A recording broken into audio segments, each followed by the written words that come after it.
Hello and welcome to episode 76 of ToonCast Beyond. I am one of your hosts, TFG1 Mike, and today I am joined by Eduardo because today we are going to become X-Ternally Yours. Oh wait, no, that's in a couple of weeks. Anyway, maybe that should be the sign off. X-Ternally Yours, ToonCast Beyond. No. We have definitely gone beyond good and evil. No, this is Can't take any more of this punishment. Hashtag pun intended. Yes. Do you want to spend Christmas with the Morlocks? No, not really. Nope. It could be a rogue's tale. Anyway. Stop.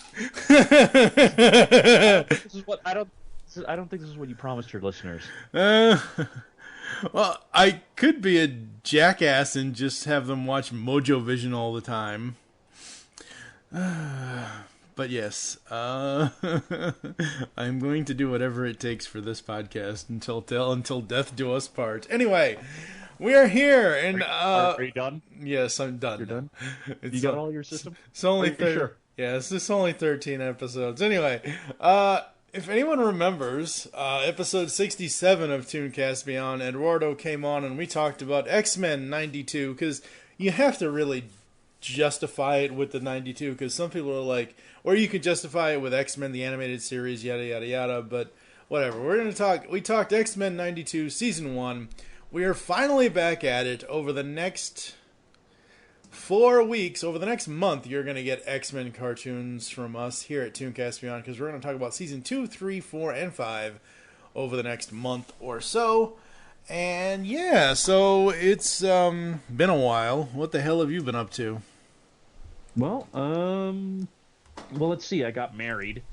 Yeah, we knew that from last time, so... Yeah, I'm actually, I'm actually married, happily wed. Sorry, single ladies. Sorry. You had your chance. Trish got to me first. He already put a ring on it. Yep, there's a ring on it. And then plus I am co-host and co-producer of a live radio show called Keeping It Reels. Cool. Very cool. Yep, that's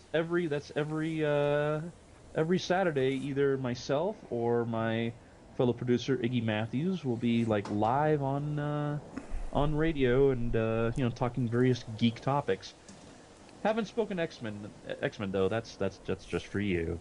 That said though, I mean if he's listening, I do want to give a shout out to Larry Houston. You're an awesome guy, man. Cool. I ended up it was because of Keeping It Reels that I ended up meeting Larry. We talked about G.I. Joe the movie with Buzz Dixon, and it was that was one of the most fun times I ever had. Yeah, Buzz is awesome. I haven't talked to him yet, but I know Buzz is simply amazing. Yep. All right, we are here to talk, like I said, X-Men 92 Season 2. We're going to get to whomever is giving us just the facts after this. Hey gang, it's OptimusSolo, and I'm here to give you just the facts on X-Men, the animated series. X-Men, the animated series, is an American animated television series which debuted in 1992 and ran to 1997, lasting 5 seasons and airing 76 episodes. It aired on the Fox network as part of its Fox Kids Saturday morning lineup. This was Marvel Comics' second attempt at an animated X-Men TV series, following the pilot X-Men Pride of the X-Men, which was not picked up. Saban Entertainment was contracted to produce the show and hired a small studio, Graz Entertainment, to produce the episodes, as it did not have the sufficient staff at the time to handle production in-house. Graz employed the creative staff, wrote and designed each episode, and even drew the storyboards. The voice work was done using Canadian studios, and the animation was done by the South Korean studio ACOM. The plot was loosely adapted from famous storylines and events in the X-Men comics, such as the Dark Phoenix Saga, Days of Future Past, the Phalanx Covenant, and the Legacy Virus. The show features a team lineup similar to that of the early 1990s X-Men comic books. The lineup largely resembles that of Cyclops' Blue Team, established in the early issues of the second X-Men comic series. The series' first 13 episodes were notable for being possibly the first time ever that an American animated series had a full season of episodes flow one into the next, i.e. a continuity-based show, something the series producers fought heavily for. However, starting with Season 3, most episodes were shown in random order. Each episode was assigned 2 different numbers internally. One is for script order, which indicates the number assigned by the production company. The other is the production order, which are the official episode numbers assigned by Fox Children's Network, indicating the order that they actually received the episodes from the production company. These both vary from the order in which the series actually aired, especially after Season 3.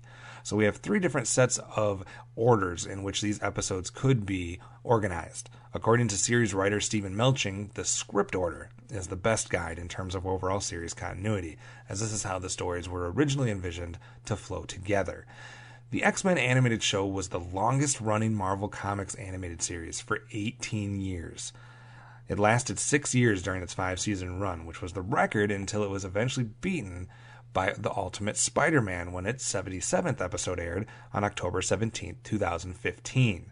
So from 96 all the way until 2015, X-Men was the longest running Marvel Comics animated series. The series, though, was canceled after the episode Graduation Day, which aired on September 20th, 1997. And now for some Toon trivia. Morph was intended to be a throwaway character for the writers to kill to sell the stark nature of the series. Changeling, i.e. Morph, was chosen because of his past ties to the X-Men as well as his long absence from the comics. His codename had to be changed from Changeling to Morph, as DC Comics had trademarked the Changeling name for the character, who was also known as Beast Boy. Morph's death was intended to be permanent, but he gained unexpected popularity and was brought back. Now, today's episode specifically focuses on Season 2. Season 2 was 13 episodes long and lasted from October 23rd, 1993 until February 19th, 1994. The second season sees Cyclops and Jean get married and become the targets of Mr. Sinister, who hopes to use the genetically perfect combination of their DNA to create an army of obedient mutants. Morph returns, having been rescued by Sinister and brainwashed into forcing the X-Men apart. The season also features the growing rift between humans and mutants, spearheaded by the Friends of Humanity, an anti-mutant group who leads the persecution of all mutants. Apocalypse also returns, developing a deadly plague to be blamed on mutants, fueling the hatred for mutants. The second season also saw a parallel narrative featuring Magneto and Professor X lost in the Savage Land, which is interwoven throughout the season. Many of the stories dealt with the X-Men dealing with the Professor's absence, as well as increasing the backstory of many of the X-Men, particularly Rogue and Wolverine. It has a number of two-parters during the season. We have the Fugitives two-parter, and then it obviously begins with the Till Death Do Us Part two-parter and ends with the Reunion two-parter. Also interesting to note, after the first season, Iona Morris left the series, and Allison Seeley Smith took over as the voice of Storm. So there's a new voice for Storm starting here in Season 2. So that's just the facts for today. Now let's toss it over to TFG1 Mike and company as they discuss in detail Season 2 of X-Men, the animated series. Thank you so much, whoever the hell you were, for giving us just the facts on X-Men 92 Season 2. This is our history with the show. Did we watch the show as kids? Duh. Like, come on. Like, well, okay, I was a teenager, but still, well, yes, I watched it. Yeah, I was 12 when it came out, and by the time it ended, I was 17. So, yeah, I watched it off and on. But it was one of those things for me. I watched it sporadically after, like, the second season. I caught episodes here and there, and when I finally caught Beyond Good and Evil, which is supposed to be the series finale in Season 4, I was like, oh, it's over. No more X-Men. Okay, it's done. It ended up really, really good. Great ending, guys. And then somehow, some way, like years later, I found out there was a 5th season. I'm like, wait, what? Huh? Yeah, no. Yeah, I remember hearing about, I think I read it in, where did I read it? I read it somewhere in a magazine. It's like, no, there's going to be a 5th season, and, there's going to be new looks to characters. And I'm like, okay. All right, I thought we were done. But okay, we're still going? Okay. All right, I see how it is. I think, though, I had to catch Season 5 sporadically, because by that time, the local Fox affiliate stopped doing Saturday morning cartoons, so I'm like, okay, great. now how am I going to find this thing? Yeah. Ugh. Yep. See, like I totally missed out on Silver Surfer thanks to these a-holes. I would say that's a damn good it. thing. Silver Surfer cartoon wasn't that great. Oh, that's too bad because I was loving the 90s, like late 80s, early 90s Silver Surfer comic. So outside of preparing for this, when was the last time we saw the show? For me, it was when Disney put out the Bare Bones DVD releases a few years ago. When I say a few years ago, I think that was like 10 years ago at this point. Well, hang on, because I got hang on, because I got season 1 in my hands. That was that was I'd say about 10 years ago. Yeah. Somewhere between 2007 and 2009. Yeah. Yep. Yeah, I think here it says about 2009 or so. Mm-hmm. I don't know, small print. And get it cold. That's all right. So, was that the last time you saw it? Was when the DVDs came out before, obviously, now? Yeah, that was about when the DVDs came out. I of course picked up a season or two, and I was like, just flashing back to my high school days, and happy about it. Absolutely. I think I also may have watched one or two of the season 5 episodes online. Like this was like in the days before YouTube like cracked down on what you could upload and what you couldn't. Right. No way, Wolverine. We've got a job to do first. I go. I wanna go. Out of the way, Gumbo. What do we remember most about this show before catching up with it recently? Almost everything, honestly. This show is very unforgettable when it comes to its content, its stories, the opening theme. What I noticed, and what I'll talk about as we go along, is that certain episodes as we go through season 3 and 4, I think. Well, I don't know about season 4, but at least this season and then season 3 next week. Certain episodes, the opening title sequence changed, so the theme music changed. It was still the same opening theme song type, but there was like a few chords difference because the animation opening was different. Like there was an alternate opening to it, and I'm like, wait, what? Why is that this way? Like I didn't. It's not a bad thing for me. I'm fine with it, but I was like, I did not remember that happening. I didn't either. Like that. Like I did. I was introduced by a friend of mine to the anime style openings that they did over in Japan. Mm-hmm. But yeah, when I saw like it was one of those things that it's like the back of my brain is going, wait a minute, is this something's different here? Mm-hmm. Oh. I mean, for me, I didn't even have to. Obviously, I did watch it. I didn't have to, but as soon as I heard the music change, I'm like, okay, there's something different here. It's kind of like Sesame Street. One of these things just doesn't belong here. It's like, oh my God, what the hell?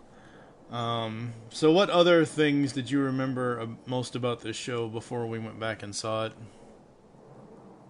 Well, no, the theme song, the animation, also just how the makers of the show tried to cram in all these little cameos and Easter eggs, and like I still remember when we get to it next episode, I still remember all the cameos that they stuck in during Phoenix Saga. Mm-hmm. And then just some of the stuff and then just some of like the background one-shot X-Men characters that just show up in crowd scenes and things like that. Yeah, absolutely. Same here. And what level of a fan were we heading into the prep work for this record? Like I said earlier, pretty much Die Hard. We pretty much remember this stuff, like, without even having to, like, I don't remember every single episode, but I knew the Till Death Do Us part was in here. I knew, you know, all of that was going to be in here, because, you know, Mr. Sinister. And what makes me so mad, and I could be wrong because I'm kind of tired and delirious right now, the Till Death Do Us part, two-parter, they never really give an explanation as to why Sinister is so infatuated with Scott and Jean. Maybe it happens later that they do that, but I don't know. Yeah, I was also kind of that kind of felt like, well, he's infatuated with the bloodline because, well, in the comics he's infatuated with the two. So, you know, that's it. That's all. That's it. That's all we're gonna get into. So let's see. We got Scott, who obviously loves Jean. We got Wolverine, who, you know, longs for her and all that and everything else. And then we got Sinister, who it's like, wow, popular chick. Yeah.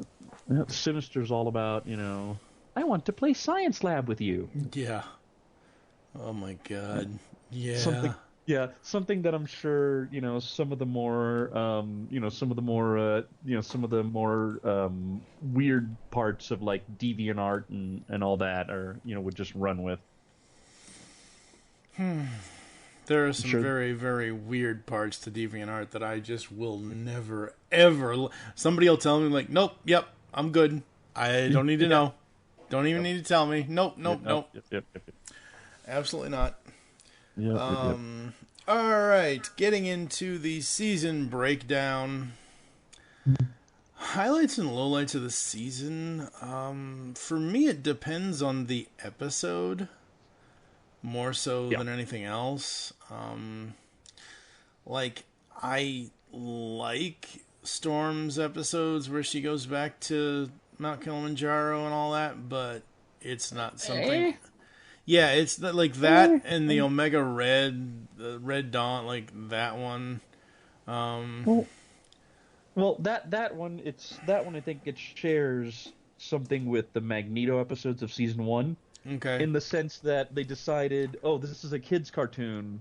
So, like, for example, with Magneto, it's like, nope, we're not going to mention the Holocaust. We're not going to mention Nazis. Nope. He was just in a war. It affected him. That's all you need to know. Yeah. Same thing with, like, the Omega Red stuff. You know, it's like, okay, yeah, it's the Soviet Union, it's the Cold War, but they're just gonna go really vague. Yeah. You know, what I will say, though, that it ends up being almost a blessing in disguise, because you can then play the episode, you know, you don't have, you know, it kind of works with the whole, Marvel's kind of whole thing about the sliding time scale. Like, if you just make it some sort of conflict, then, you know, you don't have to go back and be like, well, it was a conflict in the that lasted from the 50s to the 80s. Yeah. Computer body slide by 1 to HQ. Like, I mean, come on. What I'm noticing, and I'm only noticing this now because I don't know why it wasn't earlier. The entirety of season 2 is it's all character driven, but it's character specific. Like, Till Death Do Us part is Scott and Jean and Morph and the Nasty Boys and yada yada yada and all that, and Mr. Sinister. Whatever It Takes is all about Storm and all of that. Omega Red is about, you know, Wolverine and Colossus and all of that. Well, it's pretty much Colossus more than Wolverine. Repo Man is Wolverine because, you know, Vindicator and Alpha Flight capture him, and they want to know about his adamantium skeleton. And then our favorite episode of all time, X-Ternally Yours, is, you know, focusing on Gambit. And what's this week, Kimasabi? What's this hour? Don't drag me into your obsession with that phrase. Don't do that. Hey. It had some good shots of Rogue in that episode, so that's all I need. And then the Time Fugitives episode is Cable and Bishop, and of course all the other characters, but that's focused on them. Obviously, Rogue's tale is focused on Rogue. Beauty and the Beast,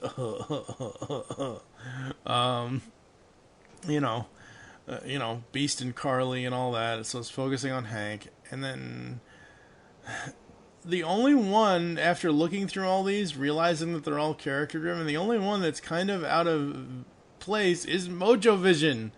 Because after this is Reunion Part 1 and 2. With the whole Savage Land, Mr. Sinister thing, kind of... And, like, Mojo Vision is the only one that's, like, the sore thumb that just, sticks out. Yeah. It's... I don't know. Well, I guess what they were trying to do is give, like, a nice, lighthearted, fun episode before getting into, like, all the drama and stuff of the finale. Maybe, I guess. I don't... Mojo is just one of those characters that's like, no. Oh. Like, I like TV talk, but Wreck-Gar does it better. Yeah. Well, I think that's the thing. I mean, Wreck-Gar is more of just making fun of pop culture in general, and I think Mojo is just sort of, trying to be specific and, make fun of just the guys behind the curtain in Hollywood. You know, the guys at, like, the studio level. Like, I think that's the thing, Yeah, absolutely. You have any other favorite type moments or things from season 2 that you want to talk about? Because I'm a huge Marvel zombie. When Alpha Flight showed up in Repo Man, I was really happy. Like, when I heard Alpha Flight was going to show up, I'm like, yes! So when the episode finally hit, I'm like, oh wow, this is really cool. I actually, and you know what, and then of course the fact that Rogue's Tale, that they put in, that they brought in Miss Marvel, Carol Danvers, that was really, that I was like, yes, I love that they had that they actually touched into that storyline. And then for me, I love the Time Fugitives 2-parter. Yeah, I love it. I mean, I love that. That is probably my favorite of season 2. Yeah, because absolutely. I'm just well. What I love about it is, first of all, they brought back Cable, they brought back Bishop, and what I love is how. Well, first of all, I have to laugh because it's the TV show's way of doing the legacy virus without having the legacy virus. Yeah, because I know that was the big deal around this time that had started showing up, and that was like mutant, the mutant AIDS thing, and the fact that they did it, and they kind of like they just did it in 2 episodes, and okay, we're just gonna do this. Okay, that's it, we're done. I just had to laugh at how they had it, but they got rid of it as quickly as possible. What I really love about it is this is like time travel story done really well, because I just love the idea that, okay, Cable wants to save his time, but if he does it, he screws up Bishop's time, and if Bishop wants to save his time, he screws up Cable's time, and this whole idea of, can we find a solution that saves both, and doesn't like get rid of both.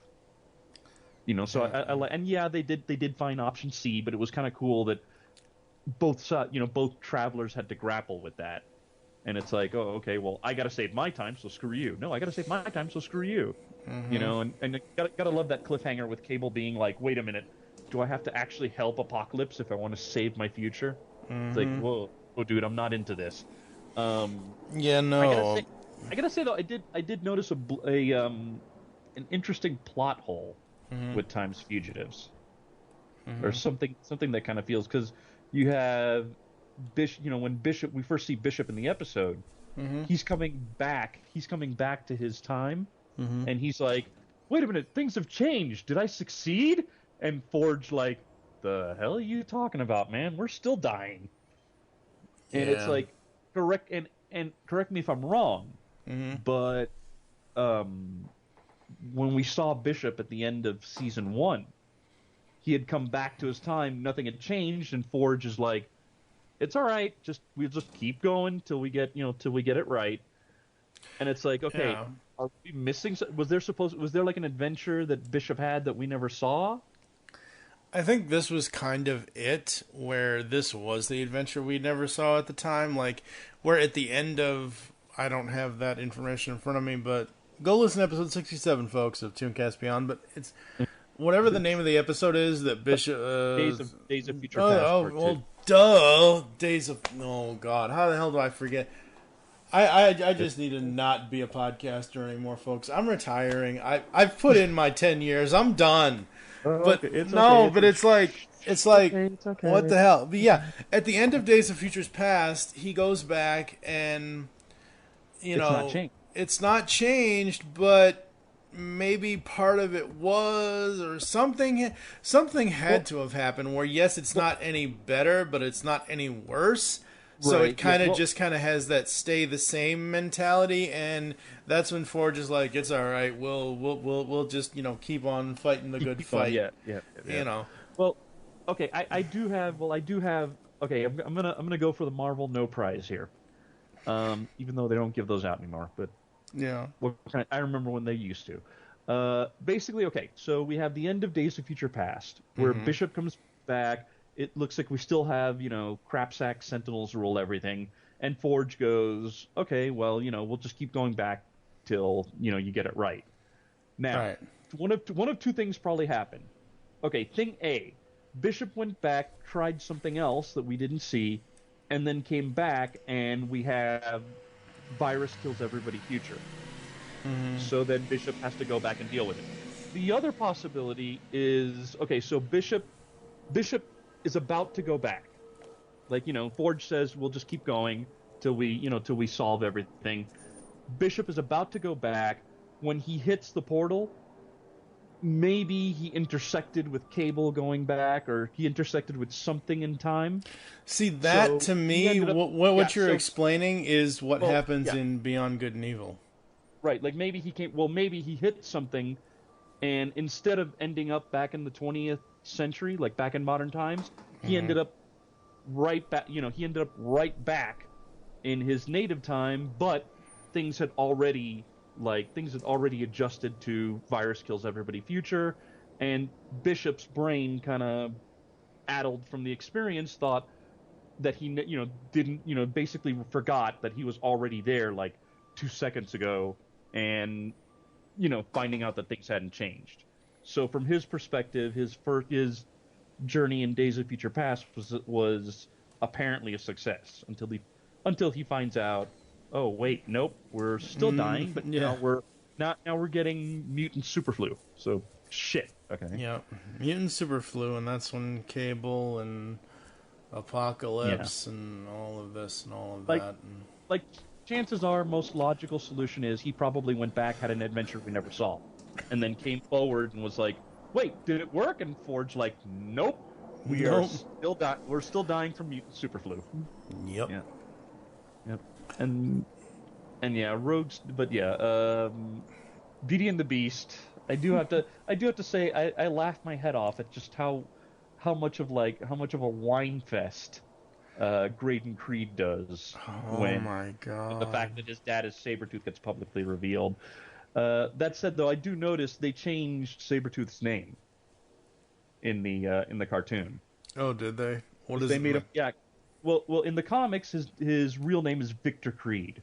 Okay, yeah. And in the cartoon, they changed it to Graydon Creed Sr., which I'm guessing they did that because this kind of makes it a little bit more obvious and a little bit more OMG, that's his dad. It's like that kind of drives the point home a little easier than saying Victor Creed.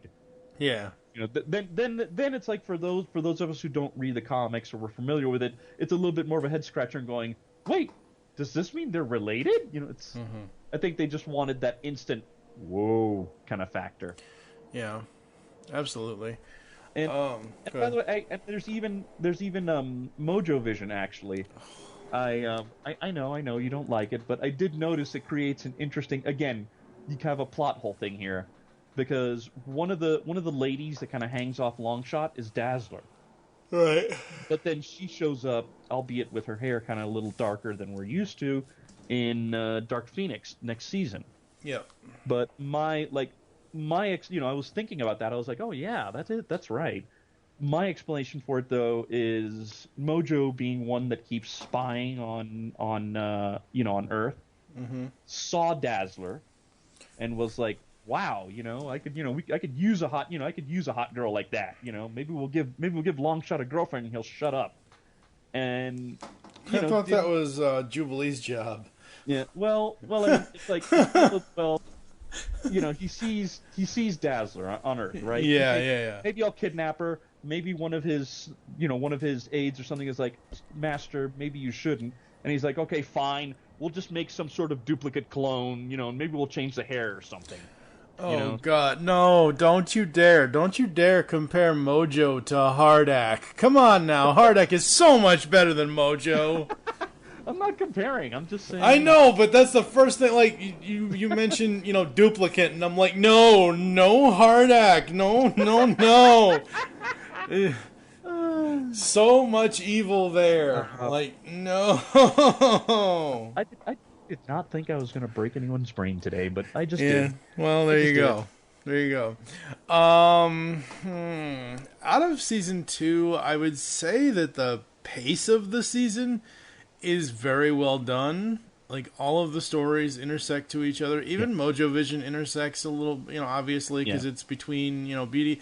Because, honestly, after Time Fugitives and A Rogue's Tale, you needed something like Beauty and the Beast and Mojo Vision. And yes, I just said we needed Mojo Vision, like you said, as a kind of a buffer.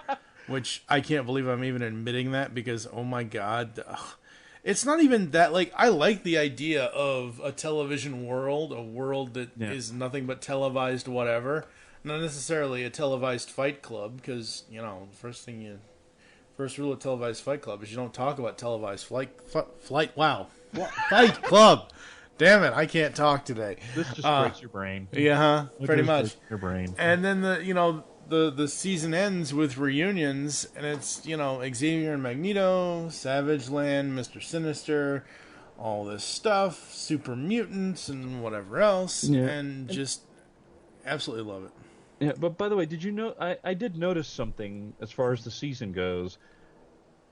Almost all the episodes, we do have this little kind of interlude with the Xavier Magneto road trip through the Savage Land.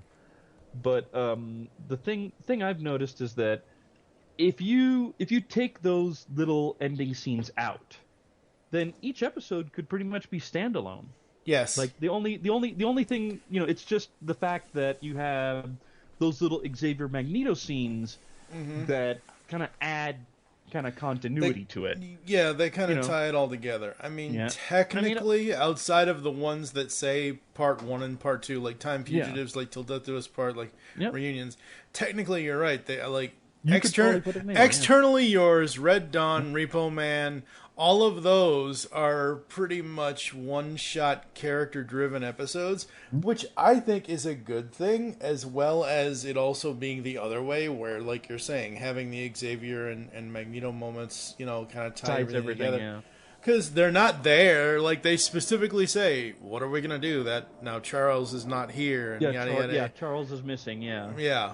So that was part of the thing where the X-Men and whomever else, whether it's the villains or whatever, they had to find a way to go on without Charles, and that's what happened in these plot lines of all these episodes I've already mentioned, and absolutely. Of course. But Mr. Sinister wanting them for super, like, oh my god. Yeah. Well, I mean, Sinister in the comics has always been about genetics and kind of, kind of wanting to be the actual. It's one of those things of, hey, I could just wait for the future of mutant kind, or you know what, I could do it myself. Yep. So that's it. He kind of wanted option B. It's like, okay, I can make the future of mankind because you know what? Because science. Yeah. So the crazy thing here is, and I've known this since I was a kid. Yeah. You have Xavier and Magneto.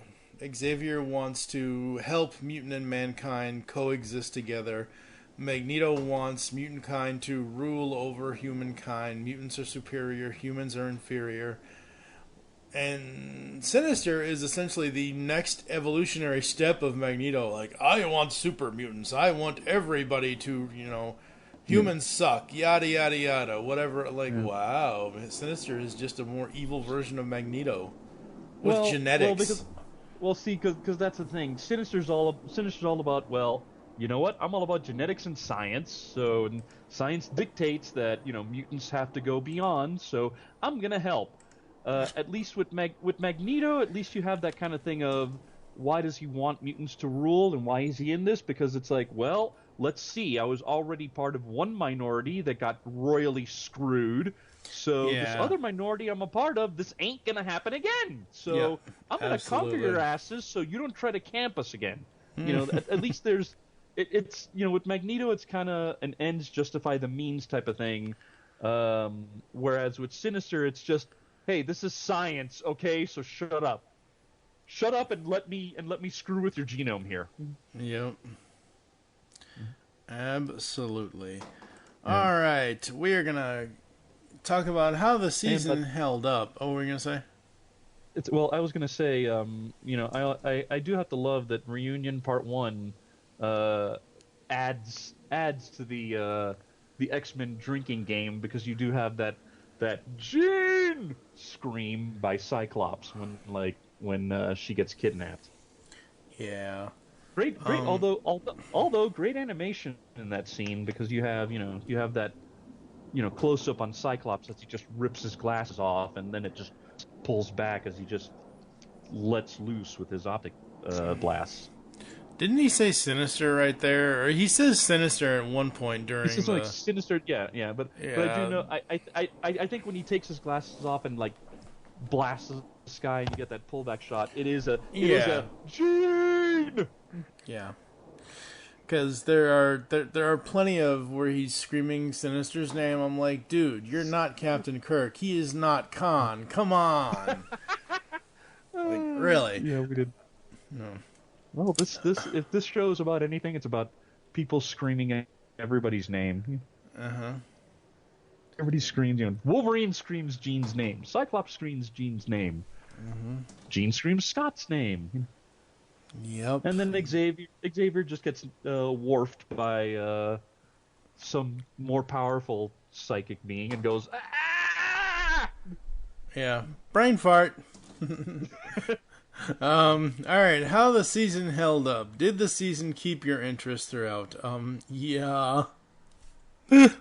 Yes, it did. It's one of those things where even going back and watching these on Hulu, and I'll say this now, I'm going to say this over the next 3 weeks as well, folks. The series, when we were getting ready to record these, I'm like, oh, it's been on Hulu for X number of whatever, and I'm no X pun intended there. But it's like, oh, okay, cool. And then I see expiring soon. It doesn't tell you exactly when it's expiring, but it says, oh, X-Men is expiring soon. And I'm like, oh, crap. And that's when I'm like, we got to get this done, because I'm not trying to look for this, because I don't have I never got all of the DVDs. I only got the first 2 seasons. I never got the rest of the set, from the rest of the individual Disney released DVDs from 10 years ago or whatever it was. So it's like, okay, let's just bam, bam, bam, knock them out. And right as I was watching the end of season 3, which is next week, it got pulled from Hulu, and I'm like, oh, you've got to be kidding me. And now, of course, it's back. So, well, season 3 has its own problems. Yeah, we'll get to that next week. That have to do something other than Hulu. Yes. So did the season keep your interest throughout?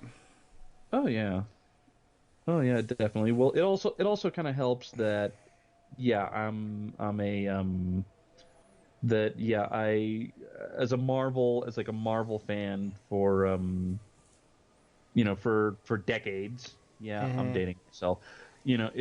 There's always just stuff that I could be like, oh wow, cool. And especially doing compare and contrast to things like, oh, this is doing that comic storyline of doing that comic story, and just being able to do that. It's held up. It definitely held up. Absolutely. I am really looking forward to, after watching this season, when I did watch it, I'm like, ooh, I actually want to start the next one now. So are you itching to watch the next season now? Yeah, kinda. Because I haven't seen this in a long time. Like I said, it's been at least 9 or 10 years since I've actually gone back and watched this show.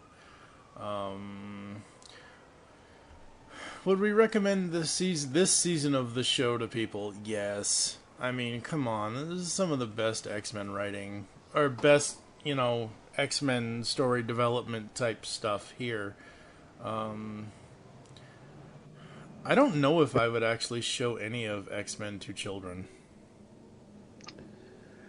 Not this series.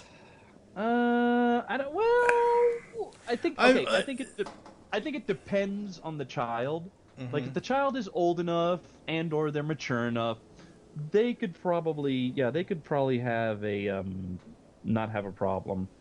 It just like, this is not. I would say this is not something that you put in front of like 6 or 7 year olds. No. This is most definitely not only this season, but this series is most at 12 years old. I was fine. I was more than fine because I was when this show came out in '92. I was more than fine.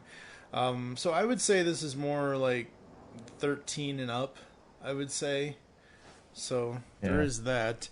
Well, I think 11 and 12 might be able to handle it. Yeah, maybe. Because it's not because like for example, later seasons we have something like the way that they did the Proteus 2-parter would definitely be would definitely not be as there wouldn't be as big a deal. If hell, it's even tamer than the way like I was saying, you had a 2-parter that had pretty much the comic book version, the cartoon version of the Legacy Virus, and it was done in like 2 parts. So in many ways it's a lot tamer than the comics themselves. So yeah, I would say even like 10 to 12 could probably handle this easy. Absolutely. All right. Let's see here. Rating on the GCRN scale, 0 to 5 stars. What would you give this? You can do half points if you want. This particular season? Yes. I would say 4.5. I'm right there with you. It's really, really well done. The stories all meld together well. Even now that I've thought about it even more, Mojo Vision does fit, even though I don't want it to, because that character just freaks me out. But anyway, absolutely love it. We're going to take a final break here, come back with last words after this. On the Simplistic Reviews podcast, we talk movies. We talk TV. We talk. Hello, Julie, what the heck are you doing? Trying to make our spots sound more exciting by adding explosions. Yeah, I'm pretty sure you could have got the point across with sound effects, not the real thing. Car.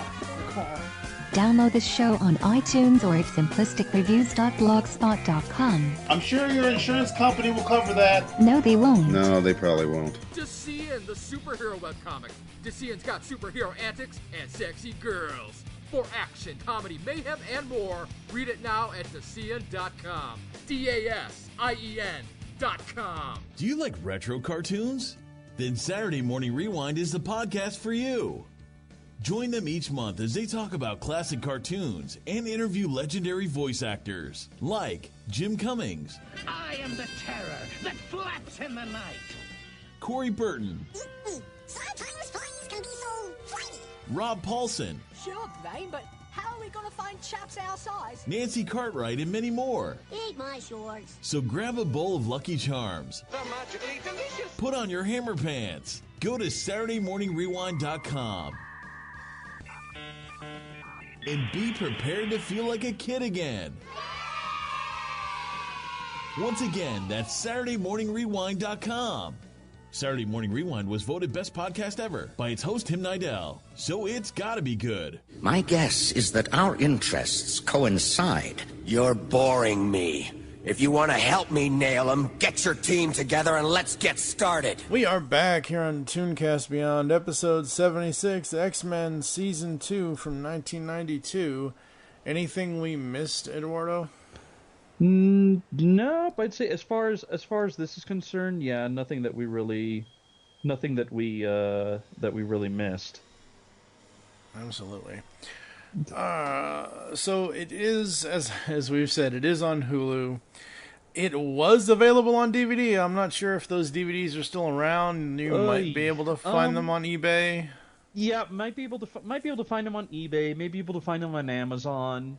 I would also suggest going to places like going to secondhand stores, because the DVD section you might get lucky. Yep, you might. All right, you got anything you want to pimp out before I close this one out? Well, I could always pimp out Keeping It Reels. First of all, I mean, if you want to find us on Facebook, you type in Let's Be Reels, because it's, just type in Let's Be Reels, but Reels is REELZ. So yeah, we're going a little, and then as far as the show, it's live every Saturday, like pretty much every Saturday. You go to Blog Talk Radio and type in Keeping It Reels. We're usually on at 9 p.m. Eastern, 6 p.m. Pacific.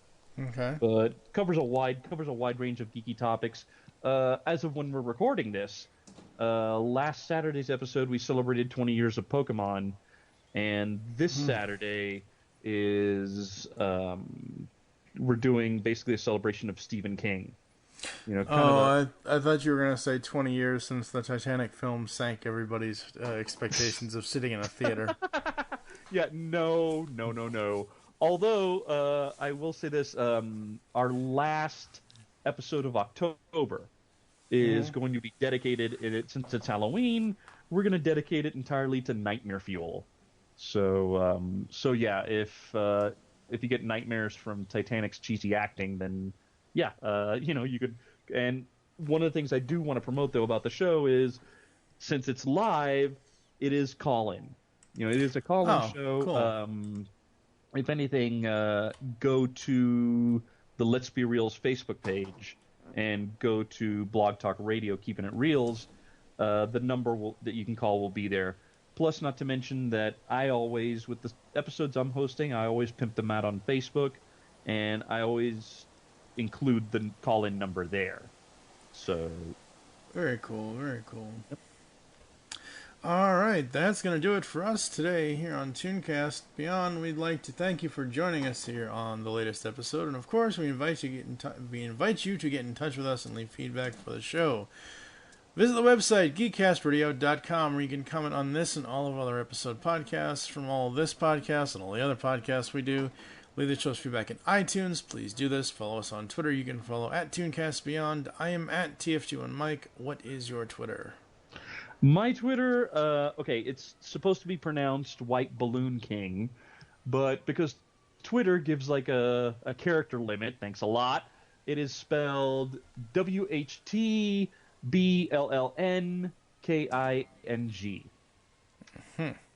Very cool. You can also follow at Geekcast Radio for all the network updates. Become a fan on Facebook. Go to facebook.com/Geekcast Radio Network.